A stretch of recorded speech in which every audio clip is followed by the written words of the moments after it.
Now, on to our sport of the week. Dan, did you as a kid, I spent hours doing this, hitting a ball against a wall just with my hands? I'm more of a bat and ball man. Are you? Myself, Oh, you needed a bat, did you? You must have had more money than me when you were young. Anyway, it is one of the most accessible sports of all. It's called one-wall handball now, and it is turning something that most of us did as kids, even if you did it with a bat, for a bit of fun, into a potential Olympic sport of the future, perhaps. England are the new one-wall handball European champions, and in the UK, this is finally now taking off in schools.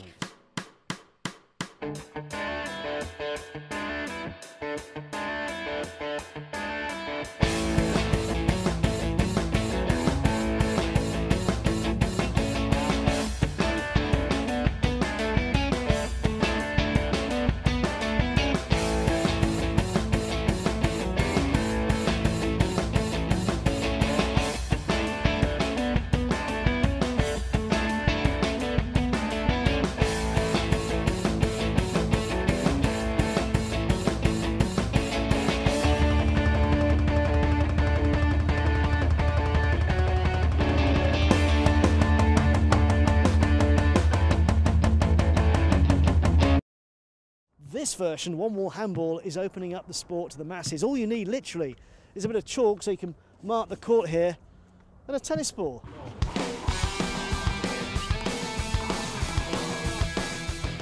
It doesn't cost anything. All I have here is 2 walls and 2 balls, and all it takes is kids to get involved. And that's why it's going to take off massively in the next few years. Paul Williams, president and founder of the Inner City Handball Association. So we basically, educate, mentor, and serve young people through the sport, currently called handball, but will soon be called wallball. For us, handball in New York City, we have 2,000 handball courts outdoor that are free. And so it just makes sense that with 2,000 handball courts, that you should have a lot of kids playing handball. We get boys and girls, pretty much those 75% are probably boys and 25% are girls. In handball, we have handball players playing up to 90, 85, 85, 90, and they still stay in great shape. And it's good for a lot of these kids from these inner city neighborhoods to realize that. Teens that really can't afford to play some of the other sports that are available to them.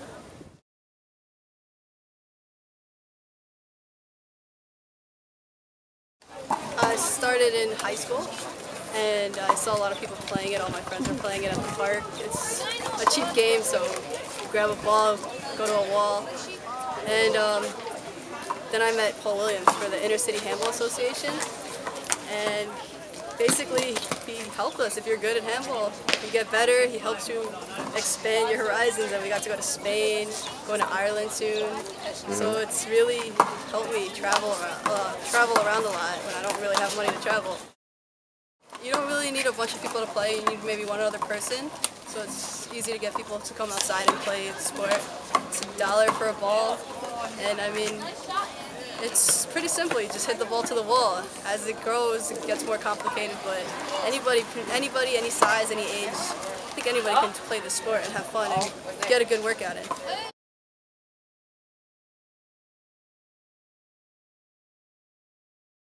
I'm Chris Curran, Chief Executive Officer of GA Handball Ireland.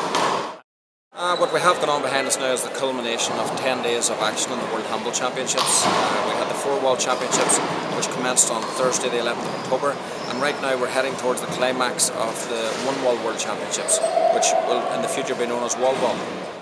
The attraction of this sport is it's a fantastic sport for anyone of any age to play. We have kids here as young as 7 and 8 competing in the championships, right up to someone in their 80s. It's played by men and women. It's played by everyone right across. It can be played by any nation right across the world, which is highlighted here by 30 countries competing. We would have had 2,000 players competing in the World Championships, and over 800 of those would have been junior players, which we see as being the integral part of the future.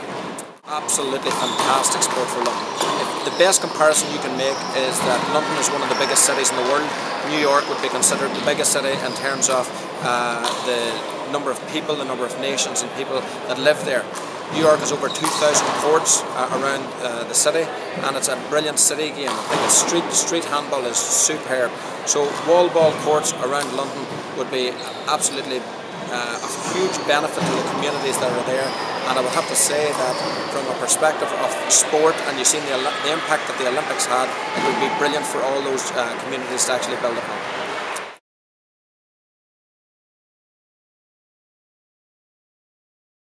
Hi, my name's Daniel Grant and I'm the president of the UK Wallball Association. Wallball is a tremendous game. It can be played by anyone of any age, background, boy or girl, man or woman. All you need is a ball and a wall. Wallball court dimensions are 6 metres wide by 5 metres tall, and the court marked out on the ground goes 10 metres back. When not being used, it's completely unobtrusive, and if you don't have room for a regulation court, the walls can easily be adapted to the space that you do have. Wallball is the perfect Olympic legacy sport, especially for inner cities, because it's accessible and it doesn't cost anything to play. So Wallball is now being considered for the Olympics. Realistically, we're looking at 2024, 2028. But what that means is that the kids that take up Wallball today could well be representing Team GB in the future.